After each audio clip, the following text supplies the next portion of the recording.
Александра. Почему меня зовете так торжественно? Зовите меня просто Шура. Шура? Это шипящее имя. Вам идет стройное, звенящее. Вы мне позволите вас называть Александрой? Зовите, только вы устанете. Это очень длинно. Как провели эти 2 дня? Какие 2 дня? Те, что мы не виделись. Да, я действительно видела вас во вторник. Именно во вторник. А в котором часу? В 6, кажется. В 6:10. Заря догорала. Как вы странно говорите. Ничего в этом нет странного. А вы разве не заметили, как она догорала? Я заметил. Вы тогда появились. Диез, а не бемоль. Следи за левой рукой.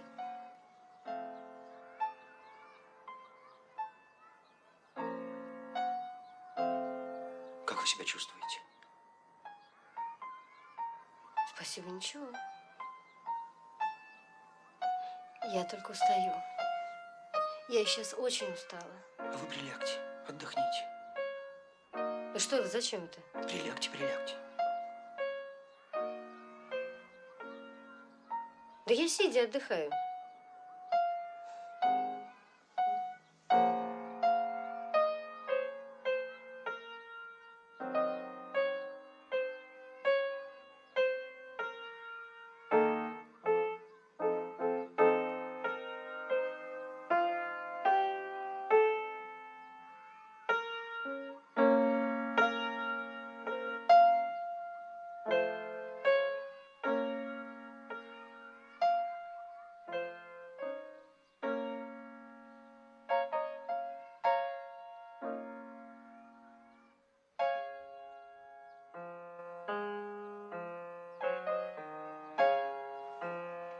А как вы провели эти 2 дня? А почему спросили?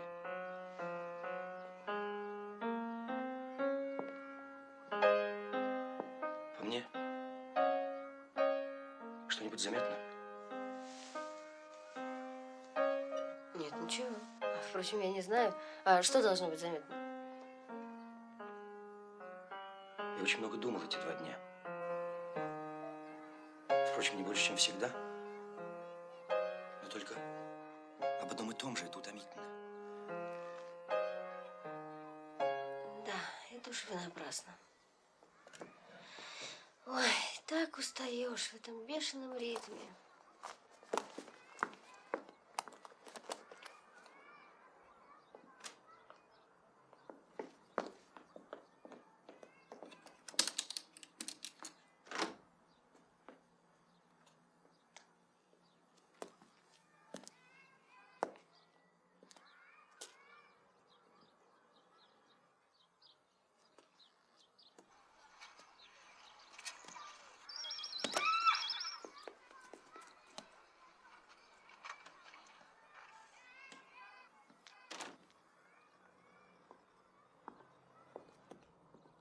Александра. Вы меня прямо пугаете этим именем. Извините. Так вот, вы хотели бы знать, о чем я думал эти 2 дня? Ну, хотела бы, если это, конечно, прилично. Я думал о том, что было бы очень правильно и хорошо, если бы мы поженились.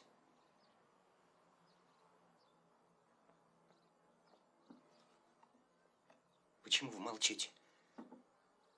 Не отказывайте мне, пожалуйста. Я понимаю, я некрасив. Ну, вернее, лицо у меня неприятное. Да нет. Да нет, у вас совсем неплохое лицо. Нет, все это так, и сложен я не атлетически. Верно? Ну, почему? Все это так. Я могу продолжать? Александра. Да, продолжайте. Только не дрожите так, пожалуйста. Я очень устаю. Все. Мы знакомы всего 10 дней, но с той минуты, как я увидел вас на именинах у Бетхудова, я совершенно лишился индивидуальности. Я потерял свое лицо. Я говорю и думаю только о вас. Вы похожи на Сикстинскую капеллу. У вас множество оттенков. Я зарабатываю сравнительно мало, но я буду зарабатывать больше. Я прославлюсь, я потом скажу на чем. Никто вас не будет любить так, как я.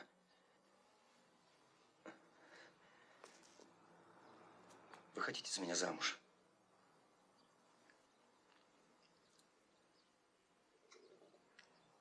Я вам прямо скажу, Павлик.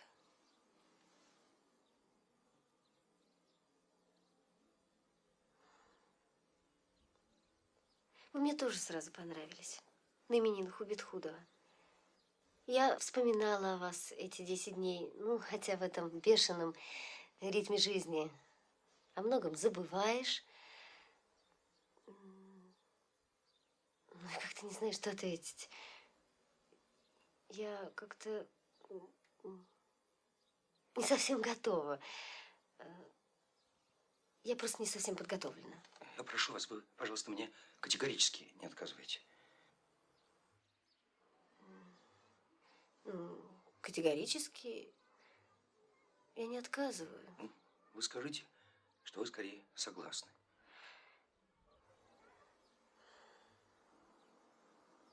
Ну, я скорее согласна. Прощайте, Александра.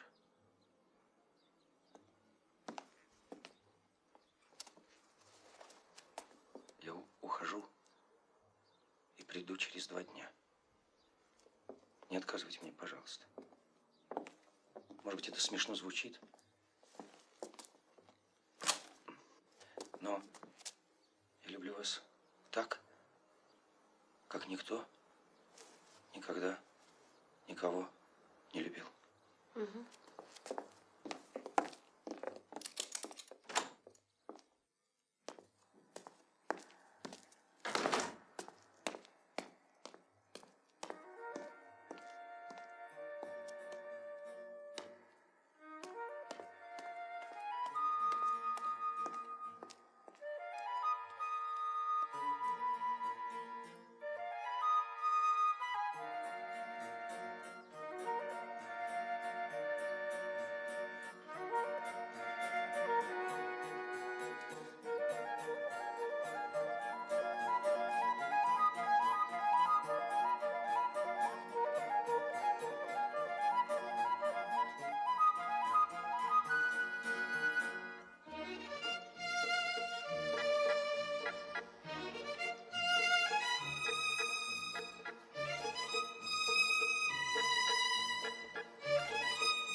Мам, ты, конечно, все слышала. Да. Да, Шура, безусловно, я все слышала. Вопреки своему желанию. Не способна подслушивать твои интимные разговоры с молодыми людьми. А ты знаешь, какая здесь звукопроницаемость? Мам, ну как сейчас можно говорить о звукопроницаемости? Что он за человек, Шура?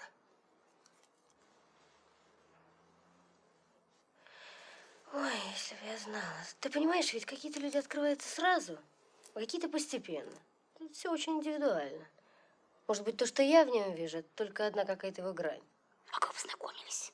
Ее кто-то представил? Мам, ну кто сейчас кого представляет? Ну, я надеюсь, это не уличное знакомство. Нет, познакомились на именинах у Бетхудова. Значит, он знакомый Бетхудова. И был он приглашен. Это говорит в его пользу. Бетхудов... Впрочем, я всегда говорила тебе, если бы ты вела себя чуточку умнее. Мама, не смей об этом говорить. Хорошо, мы не будем об этом говорить. Но без компромисса, если еще никому не приносила Мама, счастья. я прошу тебя. Хорошо. Как его зовут? Павлик. Фарятьев. Фарятьев? Он осетин? Мам, ну почему он осетин, а? Мне показалось, что в нем есть нечто восточное. Угу. А чем он занимается? Зубной врач. Протезист? Я не знаю таких тонкостей. Зубной врач. Нет, ну, знаешь, Шурочка, это говорит в его пользу. Ведь туберкулез человек может перенести на ногах, а зубной болью он немедленно побежит к дантисту. Мам, ну неужели ты не понимаешь, до какой степени это сейчас неинтересно? Ну, важно совсем другое. Важно, подлинно ли это чувство, это его любовь ко мне. А может быть, это вообще его фантазии. А может, он вообще легкомысленный человек. Безусловно, Шурочка. Если чувства нет, то не о чем говорить.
Павлуша, милый, ну что ж ты так поздно?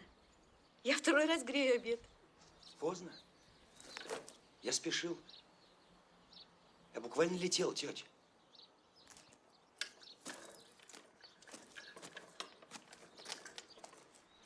Но время так летит сегодня.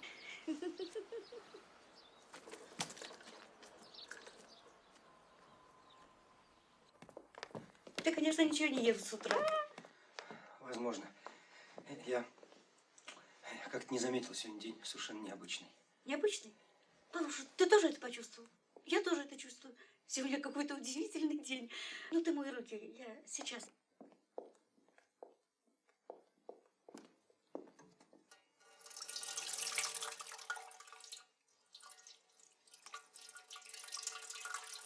Ну, что же ты так поздно, Павлушенька? Неужели действительно поздно? Я сегодня не ощущаю времени. Он не ощущает времени, а я его чувствую каждой клеткой. Что? Я чувствую время каждой клеткой. Каждым старым нервом. Ты не знаешь, мальчик, что такое ожидание старости. Я ведь целый день разговариваю с тобой мысленно, конечно.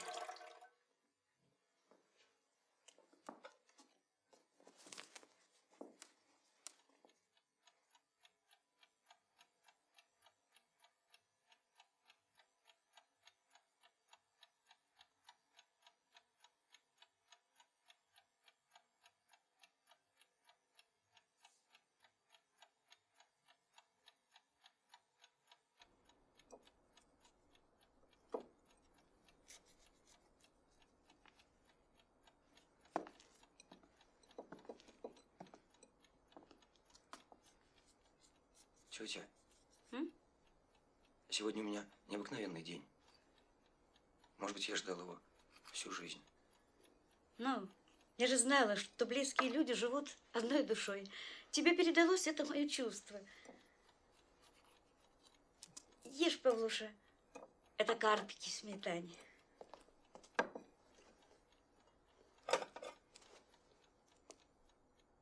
Ты Ты знаешь, знаешь?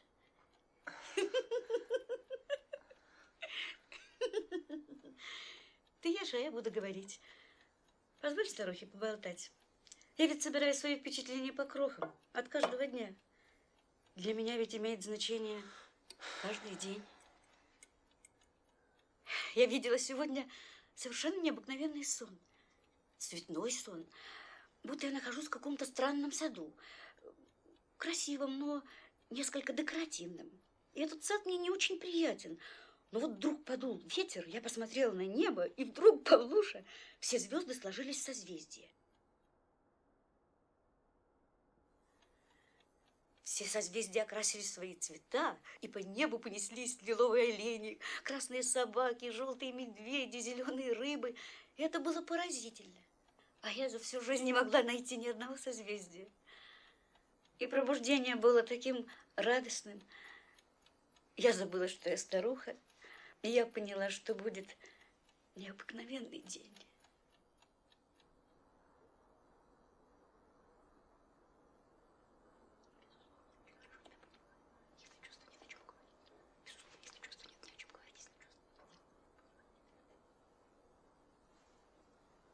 Привет. Любовь, чего ты добиваешься? Ответь мне. Ты хочешь, чтобы у меня было кровоизлияние в мозг? Или ты хочешь, чтобы я немедленно телеграфировала отцу? Я к тебе обращаюсь, Любовь! В чем дело? Когда закончились уроки, который теперь час? Где ты была? Нигде я не была. Чем ты занималась? Ничем я не занималась. До чего мы так дойдем, я тебя спрашиваю? До чего? Мы не дойдем, успокойся. До чего мы так дойдем, Люба?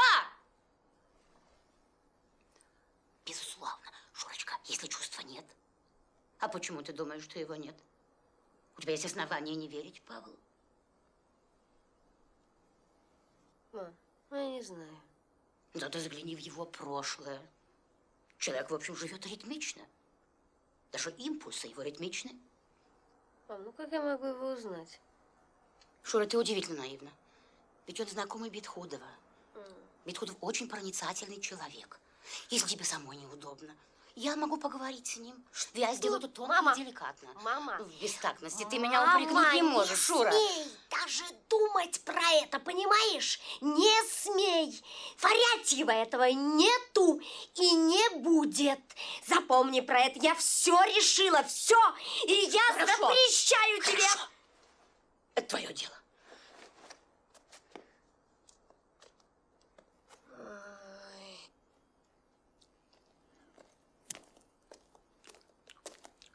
Что ты ешь? Я ничего не ем. Обед в духовке. Я не буду есть эти паршивые котлеты. Почему они паршивые? Вчера котлеты, позавчера котлеты. Неделю едим одни и те же паршивые котлеты. Это не одни и те же, это новые. Все равно паршивые. Любовь, чего ты добиваешься? Разве ты зарабатываешь деньги на свои капризы? А я могу вообще ни к чему не притрагиваться. Я лучше умру с голоду. Не смей орать! Ты не на улице. Я на улице не ору. Ой, открой банку кальмаров. А где они? Ну что это за еда? Надо же пообедать. Она окончательно загубит желудок. Мам, ну пусть она ест, что хочет, а? Конечно. Конечно. Я для вас ровным счетом ничего не значу. Вы считаете меня дурой. Господи, ну зачем же надо было рожать детей? Если от них не услышишь ни одного ласкового слова. Если чужой, лишний человек. Если они буквально ненавидят тебя. Если они оскорбляют тебя. Если ты не можешь... Мамочка, перестань. Это все не так. Нет, это так. Это так. И такова жизнь. И вы поймете это, когда у вас будут свои дети. Все не так страшно. Мы тебя очень любим. Возможно. Возможно, вы полюбите меня, когда я буду лежать на кладбище. Но мне так хотелось, чтобы это было при жизни.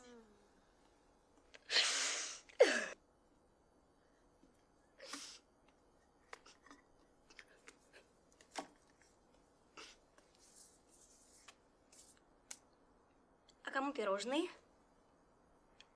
Тебе. Это ты купила? Ну, какое это имеет значение? Ах ты, Шушечка. Давай, поцелуй маму.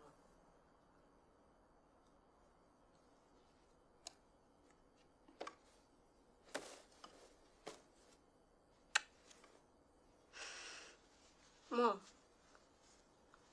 ну я же не виноват, что я терпеть не могу эти паршивые котлеты. Как ты выражаешься, Люба? Где ты была после школы? Ой, ну нигде я не была. А кто это сейчас вышел из нашей квартиры? Такой нереальный мужчина. Почему это он нереальный? Ты стояла в парадном. С кем? А он не фармацевт? Нет. Странно. Угу.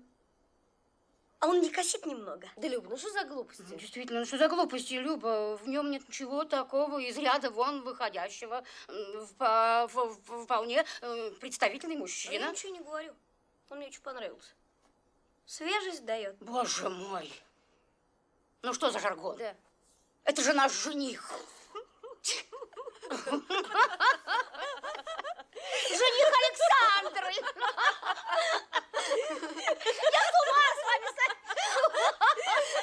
Я пойду поставлю чайник.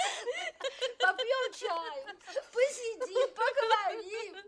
Попьем чаю с вареньем. Все обсудим. Это все просто так не делается. Это что, твой жених? Нет. Напрасно. Я бы советовала тебе выйти за него замуж.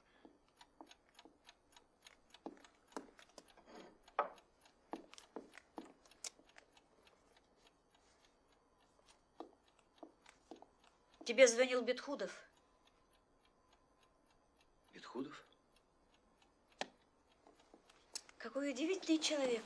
Верно, Павлуш? Да, тетя, пожалуй. Может, мы даже не можем оценить, насколько он необыкновенный человек. Бетхудов. Что он звонил? Хотел узнать, когда ты будешь дома. Послушай, Павлик, умер мой одноклассник. Удивительный человек и удивительный врач. Светлая ему память. В моем возрасте смерть сверстника – это первый звонок.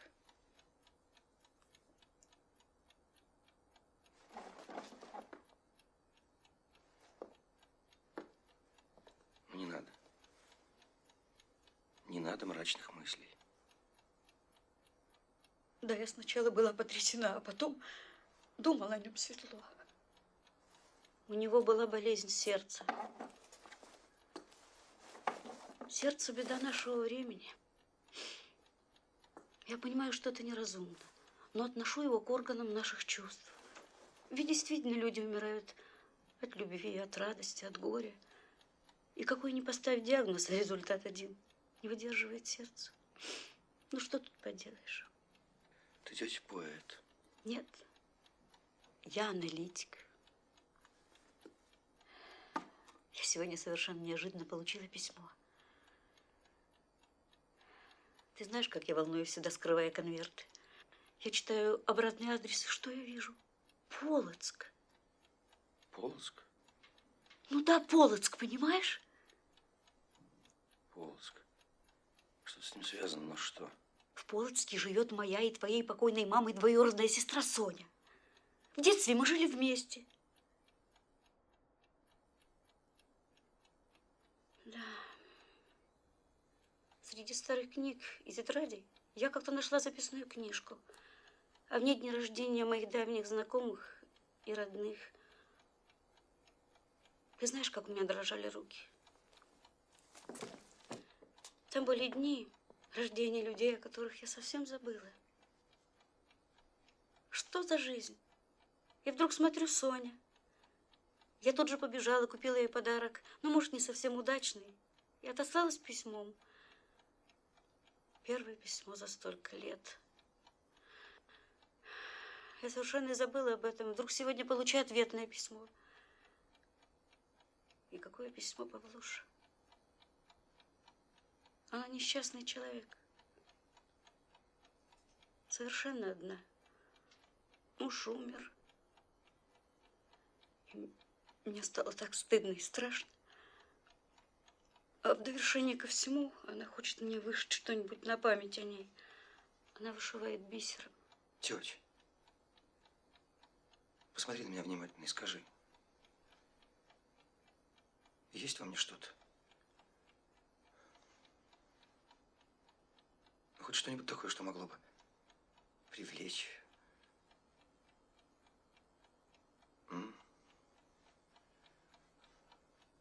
Ну, хотя бы пробудить ко мне симпатию.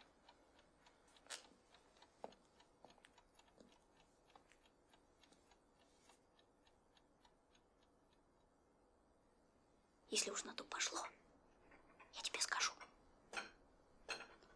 Я тоже выхожу замуж. Очень скоро. Летом мы уже будем женаты. Я понимаю, мне жить осталось совсем немного. После 40 лет это уже не жизнь. А я не хочу упустить ни часа из того, что мне отпущено. Нет, я понимаю, что я его не люблю. Но я к любви отношусь не так. Ах! Я отношусь трезво. Он будет выдающимся физиком. Для него уже сейчас Бор не эталон. Я не хочу скиснуть здесь и превратиться в такую полубезумную квочку, как мама. Но они с отцом загубили свою жизнь. Я же их грехи не намерена расхлебывать. Шушечка, я тебе говорю по секрету.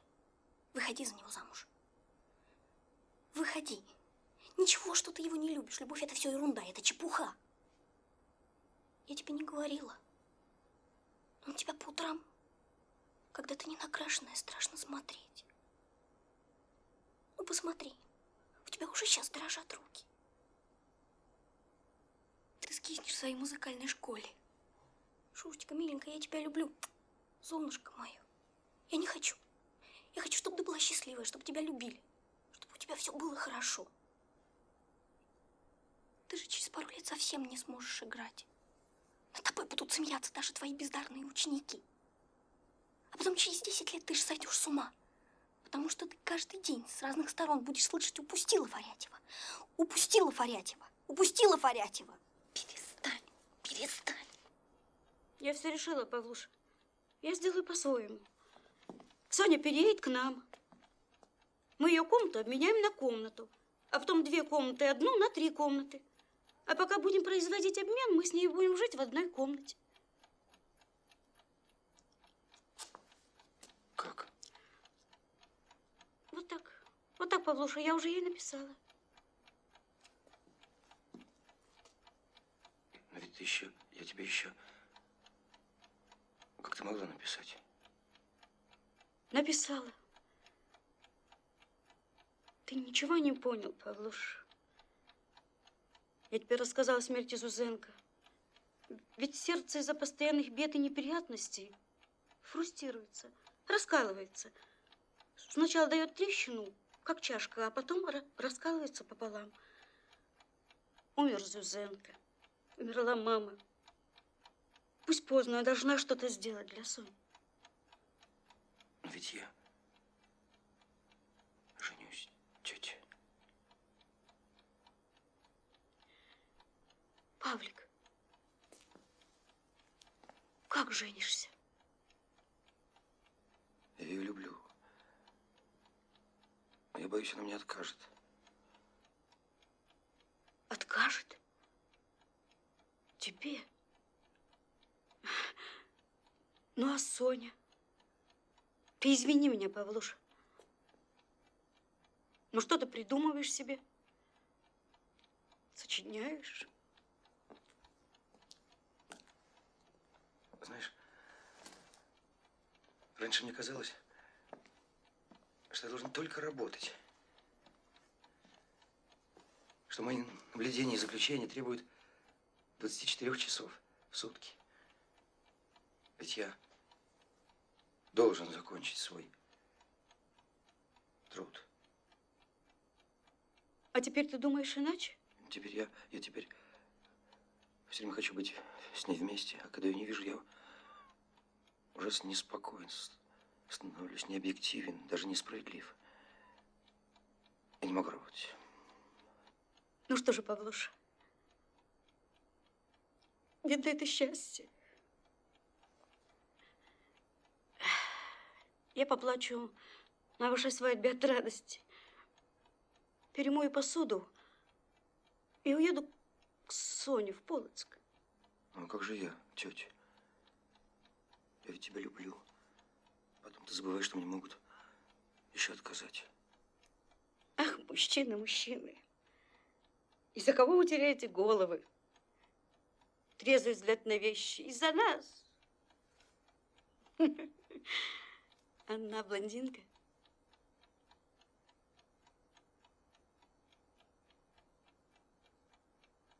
У нее каштановые волосы, как были у мамы, с рыжинкой, карие глаза.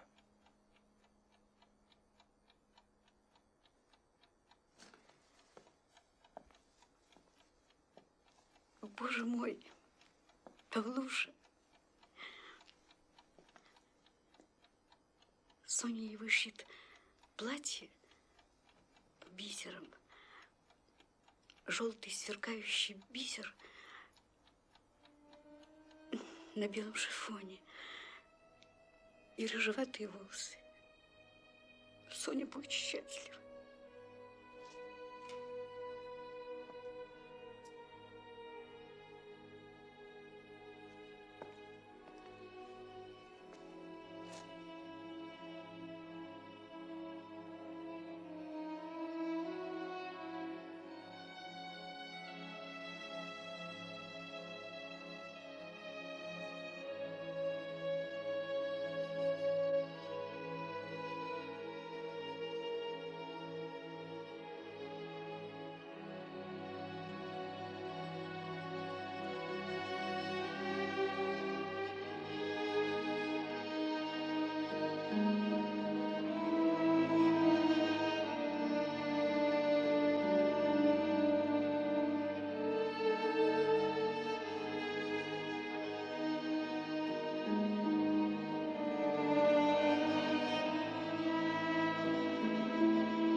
Где мы так долго были? Где мы гуляли? Что это? А, это я накрыла на стол. Это я вижу. А зачем? Ну, как же, сегодня понедельник, сегодня придет Павел. Ну-ка, немедленно убери со стола. Шучка, он приходит в приличный дом, и я хочу, чтобы он знал это. Немедленно. Саша. Человек имеет право на человеческий прием в случае отказа или в обратном случае. Ну, в любом случае. Так. Ну, я ухожу. Сашенька. Ну, ведь он же придет после работы. Ну, если ты откажешь ему, ну, должен же он хотя бы поесть как следует. Ну, а если не откажешь, то тем более. Мама. Ну, что ты нервничаешь? Мам, почему моя, ты Сашунчик? все решаешь за меня? Ты помнишь, сколько мне лет?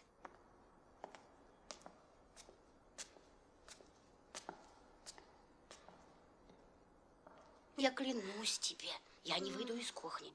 Я даже включу воду. А Любочке я достала 2 билета Нет, в кино, и она нет, придет нет, глубоким нет, вечером. я так не могу больше. Я должна Ну, снимать хорошо, комнату, ну, или я сойду с хорошо, ума. Хорошо.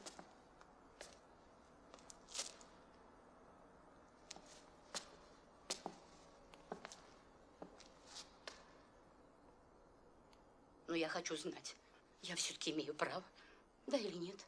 А? Да или нет? Ну скажи хоть одно слово, и мы больше не будем говорить на эту тему. Ну, да или нет? А? Да или нет?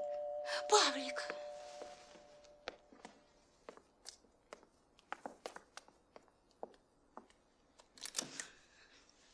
Значит так, я так и предполагал.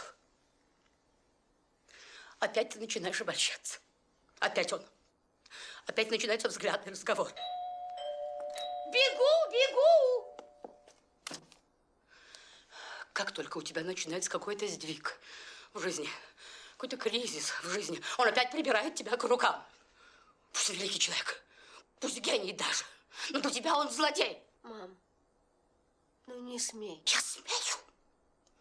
Тимофеич, минуточку! Что он тебе обещал? Что он говорил конкретно? Шуля, девуля моя, глупенькая моя, ведь над тобой же все смеются. Нет, я сойду с ума. Это я сойду с ума! Хорошо, хорошо. Ты пойми, Шура, у меня ведь нет больше нервов, мне нет больше сил, нет. Поступай, как знаешь, поступай. Но если ты сделаешь эту глупость, я умру немедленно! Я клянусь тебе, я клянусь. У меня ничего больше нет в этой жизни. Я открываю. Пойди, попудрись. Все будет хорошо, девуля моя. Не нервничай, шуренок мой. Все будет хорошо.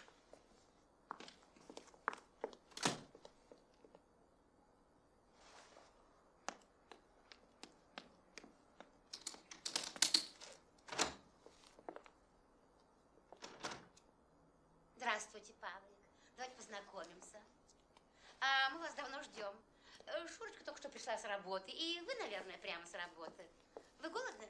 Ой, ну, конечно же, вы голодны.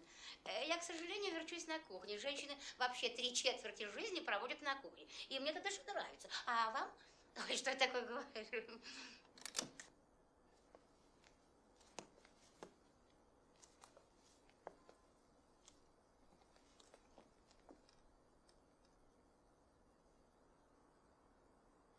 Здравствуйте. Здравствуйте. Садитесь.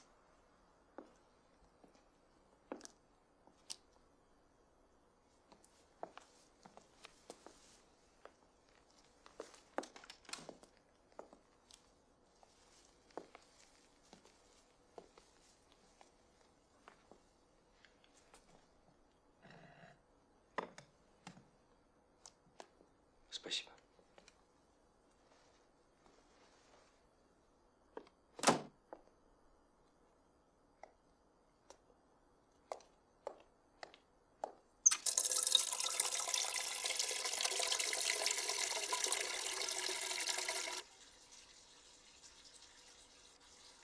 Хотите есть? Нет, спасибо. Я не голоден. Это мама все для вас приготовила. Спасибо, я не голоден и на работе пообедал. Она обидится. Вы же не хотите ее обидеть? Ни в коем случае. Вот и ешьте.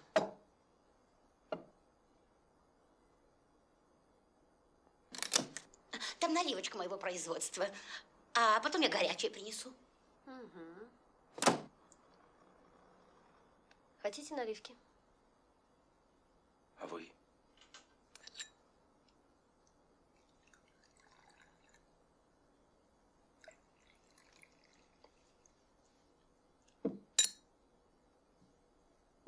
Пейте.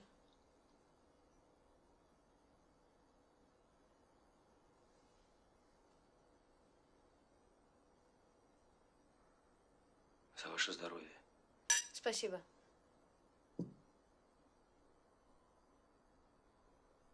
Александра. Саша. Вы чем-то огорчены? Почему вы так решили? Вы так смотрите на меня. Как?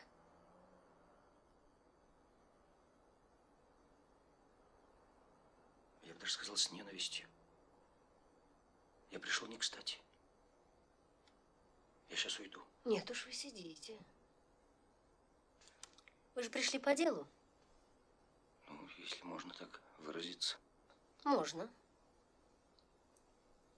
Итак, вы хотите получить конкретный ответ на конкретный вопрос. Если можно так выразиться. Можно.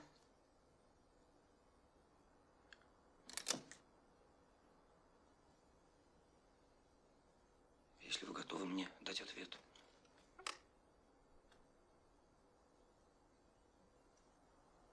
Готово.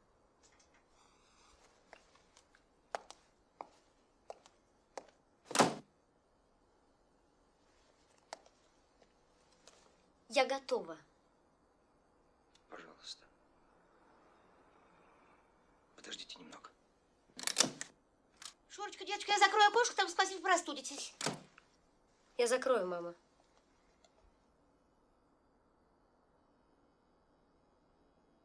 Александра. Как вы думаете, что такое сны? Не знаю. Никогда не задумывалась над этим.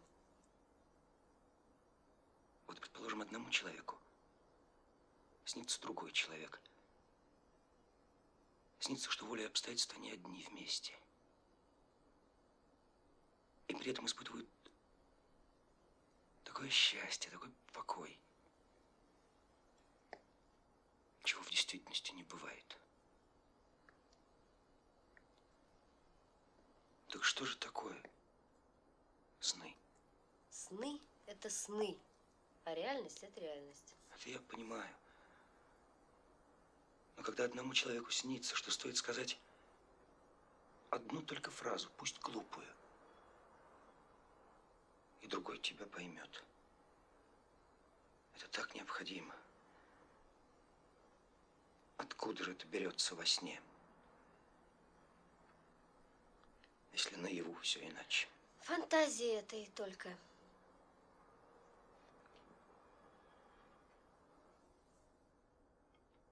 Я все понимаю. Я понимаю, что вы хотите мне ответить. Я сейчас уйду.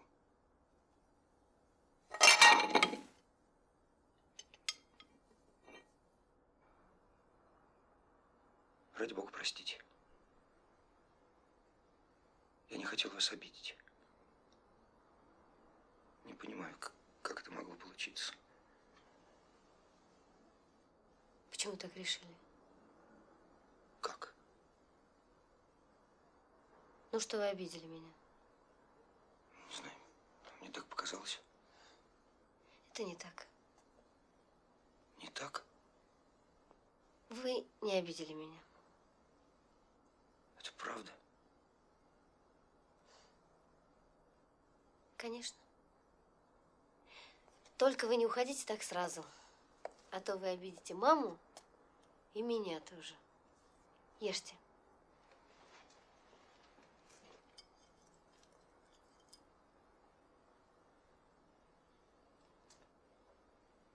Мне так было больно, когда вы меня так посмотрели. Я не могу дальше жить с таким вашим взглядом.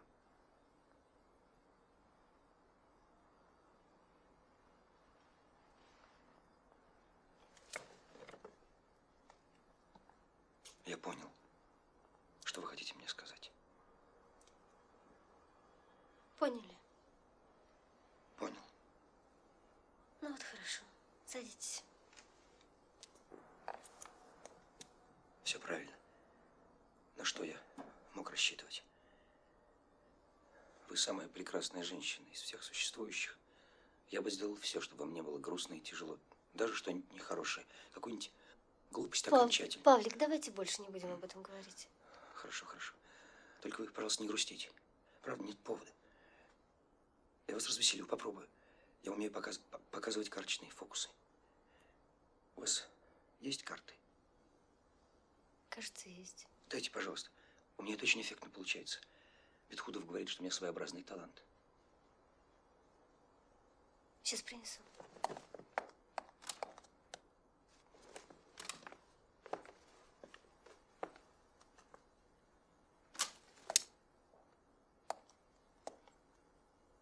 Александра, не двигайтесь. Какая вы красивая. Луч света попал вам прямо в глаза. Они стали прозрачные, как янтарь. Павлик, ну вы меня опять напугали. Ну неужели вы думаете, что можно говорить вот так все, что взбредет вам в голову? Я вам не советую. Иначе вы будете производить на людей отталкивающее впечатление. Извините меня. Вот карта. Нет. Сначала прорепетирую. Нет. Павлик, вы не обижайтесь на меня. Уж лучше я вам скажу, чем кто-нибудь другой. Правда же? Ой. А вообще-то я вам рада. Я рада, что мы поняли друг друга. Что, не получается? Нет. Просто надо разогреть руки. Это почти что эстрадный номер. Вы на меня не обижайтесь, что я вас так встретила. Я просто очень устаю на работе. Поэтому я не люблю этих бессмысленных разговоров. Ну, это так тяжело. И на работе приходится много говорить. Странно. Плохо получается, у меня дрожат руки. А о чем говорить? И ведь чаще всего в служебных делах нет никакого взаимопонимания. А ведь мы-то имеем дело с детьми. А если между взрослыми не будет взаимопонимания, Задумайте 3 карты. то 3, 7, туз. Про себя задумайте.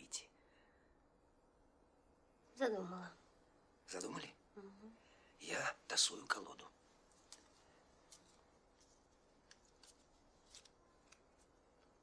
Следите внимательно. Тасую. Угу.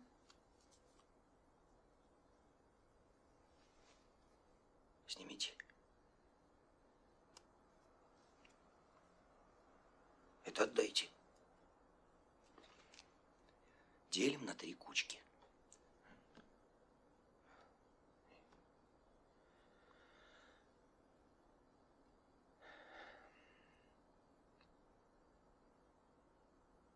Вы помните, что вы задумали? Да.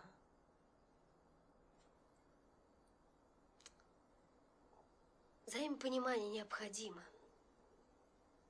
Вот Бетхудов говорит, мы должны как минимум понимать друг друга, если мы чему-то хотим научить новое поколение. Иначе, он говорит, это новое поколение зачеркнет нас. Оно перешагнет через наши понятия, через наши категории. Оно пойдет дальше. Бетхудов, Вы, он говорит, вы любите его, Саша?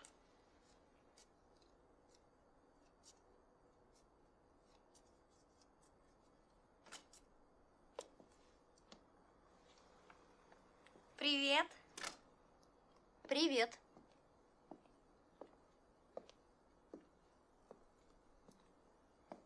У вас пир? У нас пир. О, и карты. С ума сойти. Ваша фамилия Фазаньев? Нет. Фарятьев. А я Люба.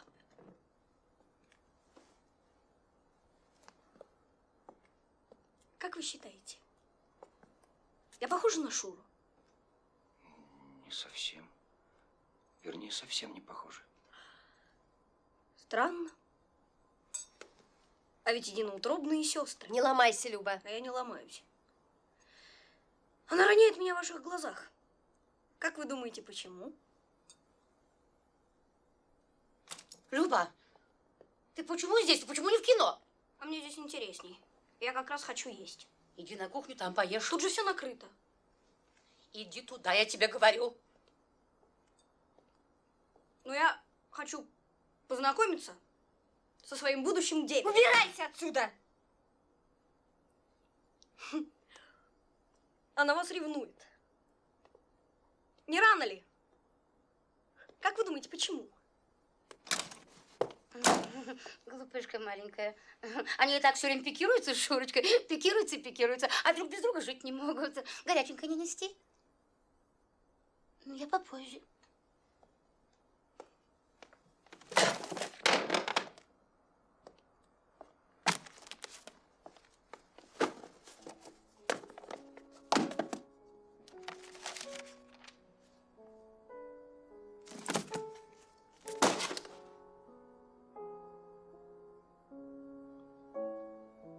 Александра, простите.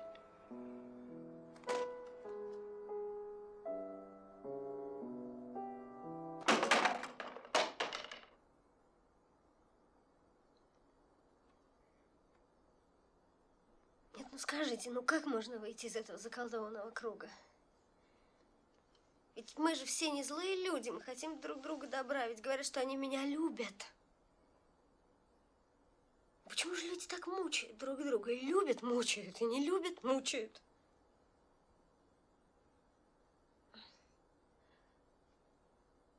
Вот я веду себя по отношению к вам жестоко, бестактно. Вы хороший, добрый человек, но ну что я могу сделать? Что вы можете сделать? Ну, вы меня любите? Я люблю вас. Да. Да, а я не люблю вас. И что я могу сделать? И что вы можете сделать? Ну, скажите.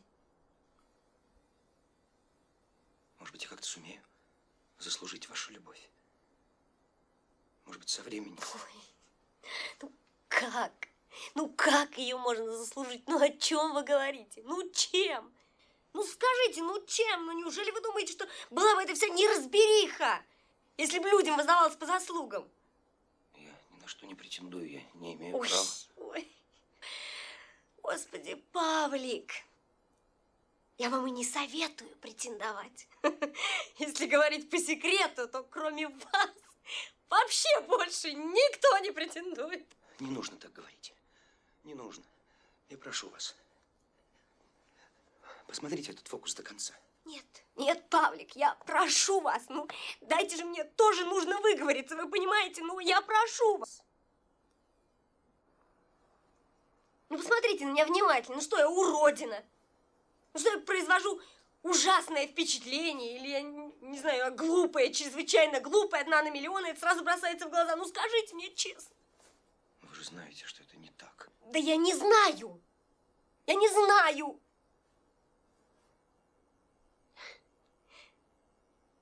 Когда-то я встретила человека, который был для меня... Ой, да почему был? Он есть. Он самый добрый, самый красивый, самый хороший, самый умный. Ну, я не знаю, может, только для меня так. Но для меня он такой. И одно время мне даже казалось, что он тоже меня любил. Ну, не знаю, может, мне только казалось, но это не важно. Ну, посмотрите на меня внимательно. Ну, значит, что-то во мне не так. Ну, а иначе, ну за что же меня так наказывать? А ведь я так хотела заслужить его любовь. Видите, как это глупо звучит? Да, я понимаю, это глупо. Да я не знаю, может, и не глупо. Но если 1000 людей занимаются этим, значит, это правильно. Ну, просто не по адресу. Просто нарушился какой-то порядок, кто-то пропустил свою очередь, дальше все пошло кривь и вкось. Ну, я каждую улицу в этом городе вот помнила так. Здесь мы ходили, а здесь мы не... Да куда я могла уехать отсюда? Я не могла никуда уехать. У меня все было с ним связано. Понимаете? Только разве это жизнь, когда нет радости ни в чем, когда нет надежды? Шур, можно я с вами посижу? Посидишь попозже. Можно я выпью налив? И выпьешь попозже.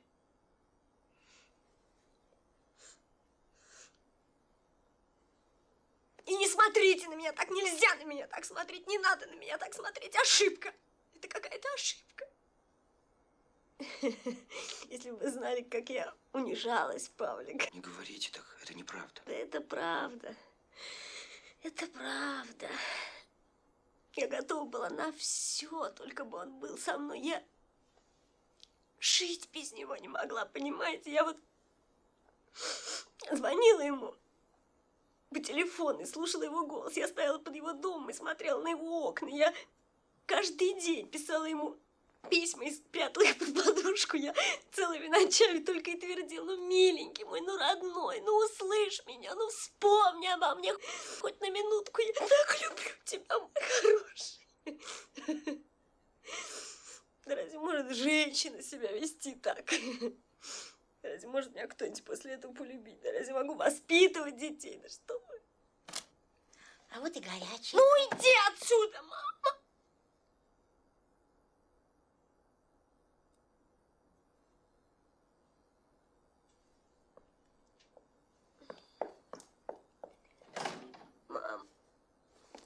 Мама!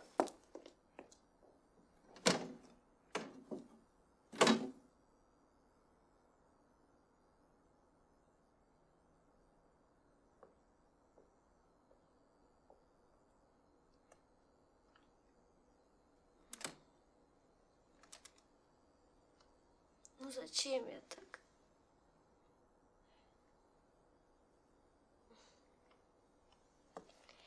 Мой вам совет, Павлик. Не будьте с людьми откровенны. Это слабость. Они не прощают чужих слабостей и очень потом наказывают за это. Неправда. Неправда. Нет, это я не о вас. И я не о себе говорю. Вы не должны так думать. Вы не должны отчаиваться. А я уж и не отчаиваюсь. Давайте лучше споем дуэтом.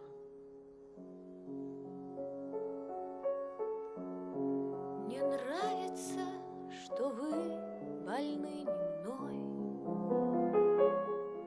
Мне нравится, что я больна не вами, что никогда тяжелый шар земной не поплывет под нашими ногами. Мне нравится, что можно быть смешной, Открою вам смущенной и не одну играть тайну. словами, и не краснеть у души. Дело в том, Александра, что и вы, и я, и все люди вообще, мы живем не на той планете. Мы инопланетяне, так сказать. Это что, иносказательно? Это такая метафора?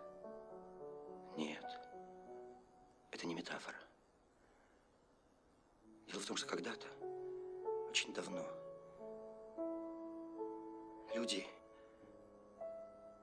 из далекого мира прилетели на эту планету и остались здесь по воле обстоятельств. А потом родились наши предки. А потом мы. Ну, я уже слышала эту теорию.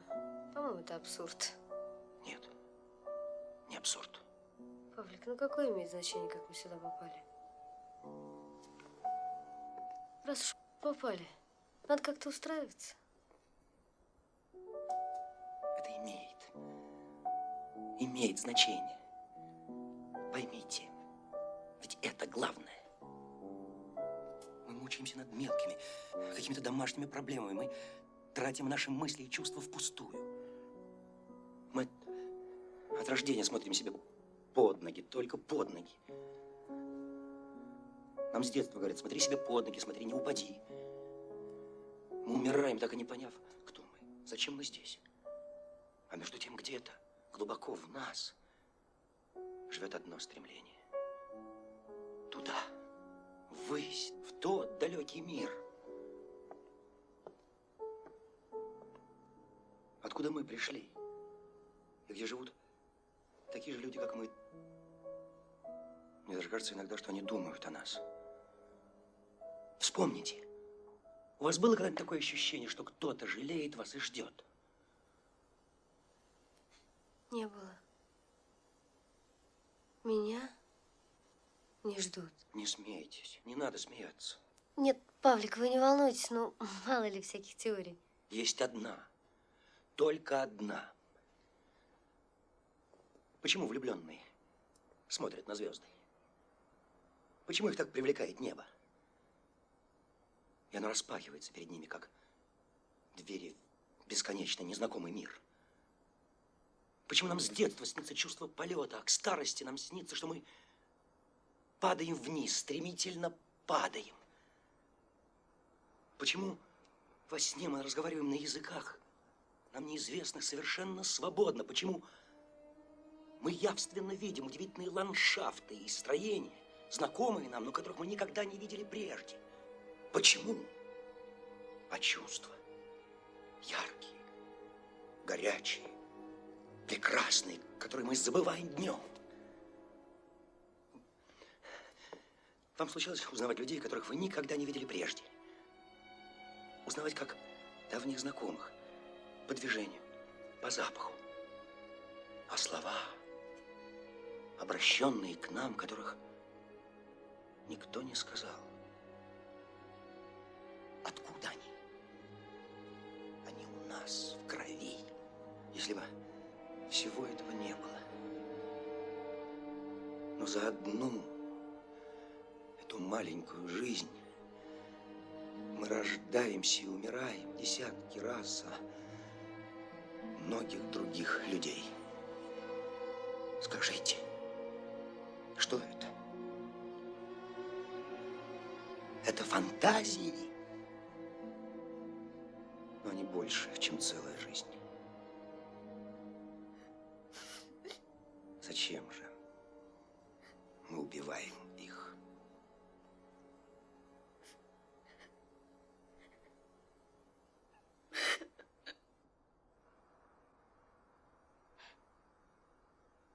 Нет, подождите, Павлик, я вас не совсем понимаю. Но вот если представить, ну вот если вообразить, что это так, как вы говорите. Это так, Александра, я в этом уверен.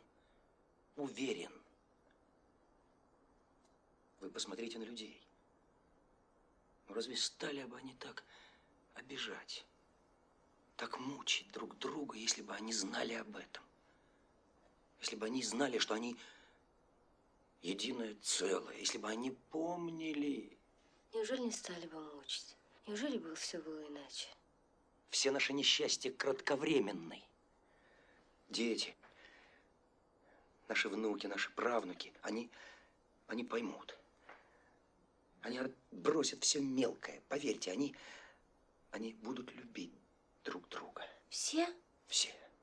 Я уверяю вас, все. Саша, я много работал. У меня есть очень стройная теория. Я утверждаю, что все наши болезни происходят от этого. Какие, душевные? Нет, душевные это понятно, физические. Вы замечаете, что человек болеет постоянно, от рождения до смерти. Это же неестественно. Какой-нибудь муравей или крокодил, он живет рядом, но он не подвержен таким странным, таким бесконечным болезням. Вы считаете, что это все взаимосвязано? Безусловно. Я систематически наблюдал и делал выводы. Я вам даже скажу больше.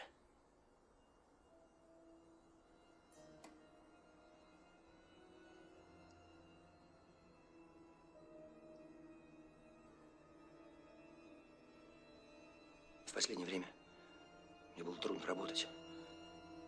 Но я возьму себя в руки. Павлик, вы одержимый человек. Вы знаете, я вам верю. Спасибо. Я оправдаю ваше доверие.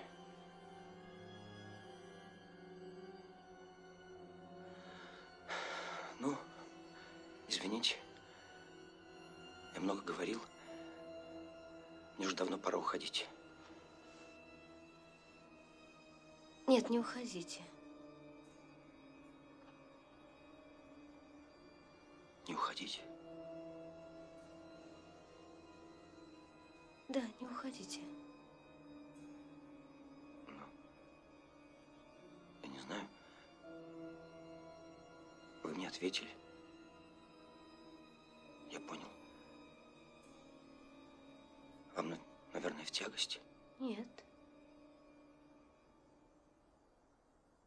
Нет?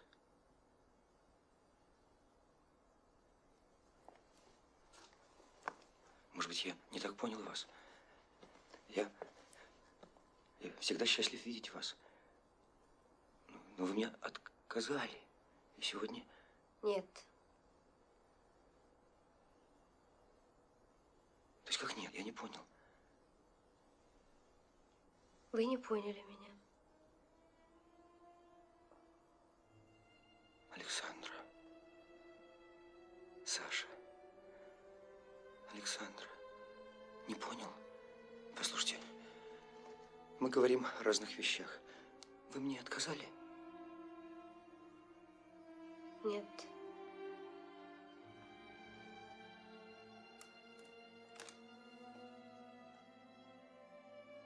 Нет.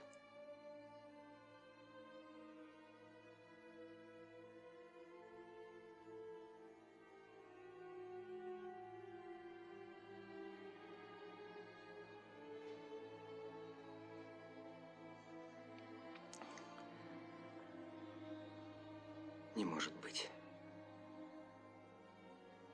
Это невероятно.